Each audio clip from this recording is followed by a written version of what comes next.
الحمد لله الذي وحده والصلاة والسلام على من لا نبي بعده وعلى آله وأصحابه الذين أوفوا وعده أما بعد.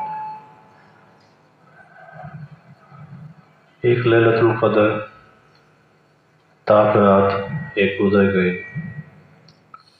وقت ہمارے پاس تھوڑا رہ گیا. اب اس کو کسی طرح قیمتی بنا لیں. رمضان کے یہ جو اوقات ہیں اللہ کی طرف سے روزانہ 10 لاکھ لوگ جو اپنی بدعمالیوں کی وجہ سے جہنم کے مستحق ہوتے ہیں اللہ ان کو آزاد فرماتے ہیں. اور پھر رمضان کی آخری رات میں پورے رمضان کے برابر اللہ لوگوں کو جہنم سے آزاد فرماتے ہیں. لیکن کچھ جرائم اور کچھ گناہ ایسے ہیں حضور نے فرمایا اگر وہ آدمی لیلۃ القدر میں بھی اللہ سے معافی مانگے اللہ معاف نہیں کرتے. اور چاند رات تک فرشتے کہتے ہیں اے اللہ اس نے معافی مانگی ہے اس کا نام لکھ دیں. اللہ کہتے ہیں انتظار کر انتظار کیا پتہ واپس آ جائے. جب صبح عید کی نماز ہو رہی ہوتی ہے تب بھی فرشتے پوچھتے ہیں. اللہ کہتے ہیں ابھی انتظار کرو اگر اس گناہ سے توبہ کرے گا تو پھر جا کے اس کو رمضان کے مغفورین میں اس کا نام لکھنا. تو وہ 4 گناہ جو ہیں ہم سارے کمزور ہیں. وہ صرف اس لیے ہے کہ یاد دہانی ہو جائے کہ اگر ہم میں سے کوئی اس غلطی میں مبتلا ہے تو اس گناہ کو چھوڑیں تب جا کے رمضان سے فائدہ ہوگا. ایک گناہ ہے حضور نے فرمایا قاطع الرحم جو آدمی رشتہ داروں کے ساتھ تعلق کو توڑے ہوئے ہے. یہ رمضان میں لیلۃ القدر کی راتوں میں بھی عبادت کرے جب تک اپنے رشتہ داروں کے ساتھ تعلق نہیں جوڑے گا اللہ کے ہاں اس کی مغفرت قبول نہیں ہے. اب تو عجیب دلوں میں تنگیاں آ گئی ہیں نفرتیں آ گئی ہیں. سیاسی بنیاد پہ بھی نہ ان کو کوئی لینا ہے نہ دینا ہے. فلاں کو ووٹ کیوں دیا ہے فلاں کو سپورٹ کیوں کیا ہے. اس وجہ سے بھائی آپس میں نہیں بول رہے. نہ ان کا ان سے لینا ہے نہ دینا ہے. رشتہ ہمیں کیوں نہیں دیا فلاں جگہ رشتہ کیوں کیا. ان باتوں کے اوپر سال ہر سال آپس میں نہیں بات کرتے. تو یہ جو قطع رحمی ہے یہ اللہ کو انتہائی ناپسند ہے. جب اللہ نے رشتہ داری کو پیدا کیا تو ہمارے تیرے ذریعے میں لوگوں کو پکڑوں گا اور تیرے ذریعے ہی لوگوں کو چھوڑوں گا. جو تجھے جوڑے گا میں اس کو دنیا میں جوڑ کے رکھوں گا. جو تجھے توڑے گا میں اس کو توڑ کے رکھ دوں گا. ایک حدیث میں ہے حضور نے فرمایا خود صلہ رحمی نے اللہ کے عرش کو تھام کے یہ التجا کی کہ اللہ جو دنیا میں مجھے جوڑے آپ اس کو جوڑنا جو مجھے توڑنے آپ اس کو توڑ دینا. تو یہ صلہ رحمی جو ہے رشتہ داروں کے ساتھ تعلق جوڑنا یہ اللہ کو بڑا پسند ہے. قطع رحمی اللہ کو پسند نہیں ہے. اس لیے اگر آپس میں کہیں رشتہ داروں میں انبن ہے کسی وجہ سے بھی ہو شیطان ہے نا وہ تو کوشش کرتا ہے چھوٹی چھوٹی خامیاں دکھا کے اور آپس میں تعلقات کو توڑے. لیکن ان خامیوں کو نظر انداز کر کے آپس کے تعلق کو جوڑیں. فون پہ رابطہ کریں جا سکتے ہیں تو جائیں تب جا کے پھر لیلۃ القدر کی راتوں میں عبادت کریں گے تو پھر اللہ کے ہاں مغفرت بھی قبول ہوگی اور درجات بھی بلند ہوں گے. یہ پہلے یہ چیز کرنی ضروری ہے. دوسرا فرمان مدمن و خمر جو آدمی مسلسل شراب پیتا ہے ایسے آدمی کی بھی اللہ کے ہاں توبہ قبول نہیں ہے. وہ رات کو لیلۃ القدر میں عبادت کی توفیق ہو گئی کسی قسم کا نشہ کرتا ہے وہ کہتا ہے اللہ مجھے معاف کر دے. اللہ کہتے ہیں نہیں پہلے یہ چھوڑ.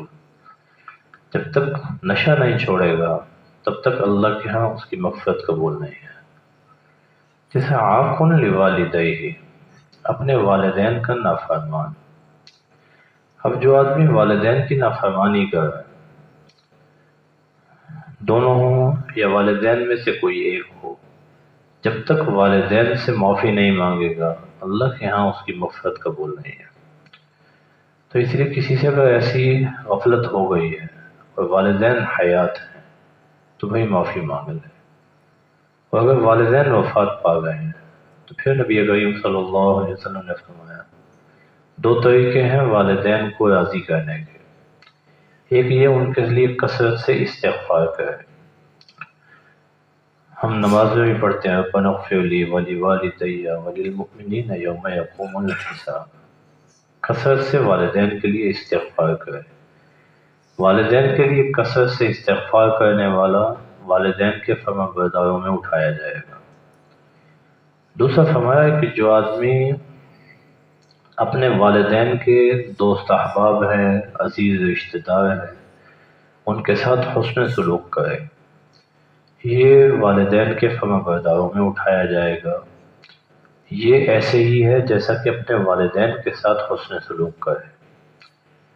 حضرت عبداللہ بن عمر رضی اللہ تعالیٰ عنہ دراز گوش پر سوار ہو کے آ رہے تھے، دیہات سے ایک آدمی آیا، راستے میں ملا، فوراً اپنی سواری سے اتر گئے، اس کو سواری پہ بٹھایا، اپنی پگڑی اس کے سر پہ باندھی۔ اس نے کہا بیٹا میں تو آپ کو نہیں جانتا۔ کہنے لگے آپ میرے والد حضرت عمر رضی اللہ تعالیٰ عنہ کے ساتھی ہیں، کچھ عرصہ انہوں نے آپ کے ساتھ کام کیا، دیہات میں زمین کاشت کی، تو آپ میرے والد کے دوست ہیں، اور ہمیں اللہ کے نبی کی یہ تعلیم ہے کہ اپنے والدین کے جو دوست احباب ہیں، ان کے رشتہ دار ہیں، ان کے ساتھ حسن سلوک کریں۔ پھر وہ سواری ان کو تحفے میں دے دی کہ یہ آپ لے جائیں، یہ آپ کی ہے۔ تو والدین کے اگر کسی سے غفلت ہو گئی ہے، والدین موجود نہیں ہیں، خالہ ہے، پھوپھی ہے، حضور نے فرمایا الخالۃ بمنزلۃ الام، آدمی کی خالہ یہ اس کی والدہ کی طرح ہے۔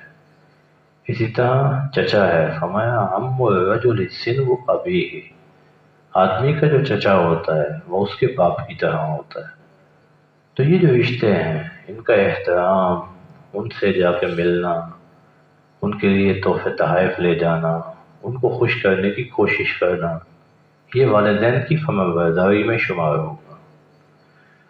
اور اسی طرح فرمایا کہ یہ غاشن لأحد، جو آدمی کسی کے بارے میں ذہن میں نفرت رکھتا ہے، جب تک یہ اپنا ذہن اور دل صاف نہیں کرے گا اللہ اس کی توبہ قبول نہیں کرے گا۔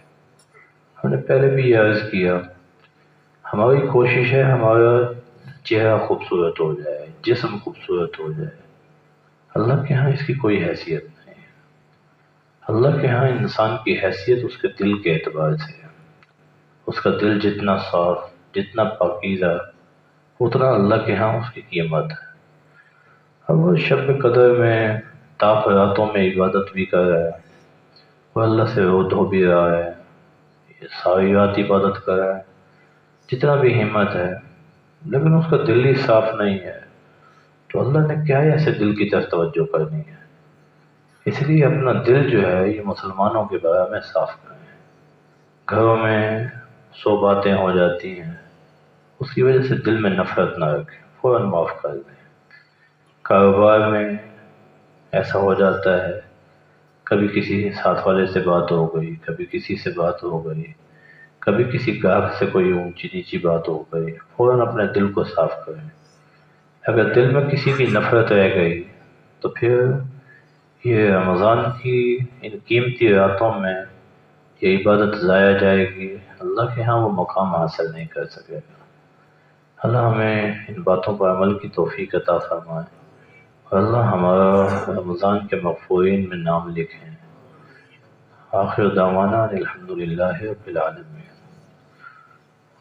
اللهم لك الحمد حمدا كثيرا طيبا كما أنت أهله، ولك الشكر كما أنت أهله، وصلي وسلم على محمد كما أنت أهله، وافعل بنا ما أنت أهله، ولا تفعل بنا ما نحن بأهله، أنت أهل التقوى وأهل المغفرة، يا أول الأولين يا خير الآخرين يا ذا القوة المتين يا راحم المساكين يا أرحم الراحمين يا الله يا رحمن يا رحيم يا حي يا قيوم برحمتك نستغيث يا ذا الجلال والإكرام يا ذا الجلال والإكرام يا رب لك الحمد كما ينبغي لجلال وجهك وعظيم سلطانك. ربنا ظلمنا أنفسنا وإن لم تغفر لنا وترحمنا لنكونن من الخاسرين. اللهم اغفر لي وللمؤمنين والمؤمنات والمسلمين والمسلمات. اللهم إنا نسألك موجبات رحمتك وعزائم مغفرتك والغنيمة من كل بر والسلامة من كل إثم. اللهم لا تدع لنا ذنبا إلا غفرته ولا هما إلا فرجته ولا ضرا إلا كشفته ولا دينا علينا إلا قضيته ولا مريضا إلا شفيته ولا حاجة من حوائجنا الدنيا والآخرة هي لك رضا إلا قضيتها يا أرحم الراحمين. اللهم إنا نعوذ بك من جهد البلاء ودرك الشقاء وسوء القضاء وشماتة الأعداء. اللهم إنا نسألك من خير ما سألك من عبدك ونبيك محمد صلى الله عليه وسلم ونعوذ بك من شر ما استعاذك من عبدك ونبيك محمد صلى الله عليه وسلم وأنت المستعان وعليك البلاء ولا حول ولا قوة إلا بالله العلي العظيم. صلى الله تعالى على خير خلق محمد وعلى آله وصحبه